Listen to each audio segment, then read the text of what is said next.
Katika kuimarisha usawa wa kijinsia na ushiriki wa jamii katika maendeleo, washiriki kutoka maeneo mbalimbali wamekutanika kwenye mafunzo yaliyoandaliwa na shirika la Rekoda. Mafunzo haya yanalenga kujenga uelewa, kubadili mitazamo na kuhamasisha jamii kuwa sehemu ya mabadiliko chanya. Miongoni mwa washiriki hao ni Benjamin Nicolaus Lwambano kutoka kata ya Mwandeti ambaye ameshiriki katika mafunzo haya, na hapa anatueleza jinsi alivyopokea mafunzo hayo. Kwa majina anaitwa Benjamin Nicolaus Lwambano, ni afisa kilimo wa kata ya Mwandeti. Niko hapa kwenye mafunzo ya usawa wa kijinsia ambayo yanatolewa na shirika la Rekoda pamoja wakishirikiana na mdau mwingine ambaye ni mkufunzi dada yetu Ana.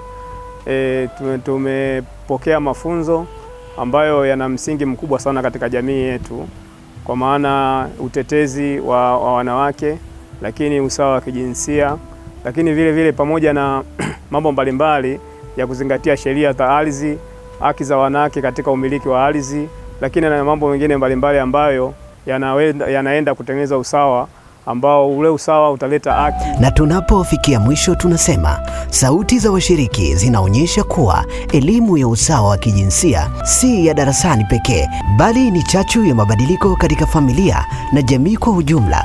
Kupitia mafunzo haya yaliyoandaliwa na shirika la Rekoda, washiriki wanaondoka wakiwa na maarifa, ujasiri na dhamira ya kuwa mabalozi wa usawa, haki na maendeleo endelevu katika maeneo yao.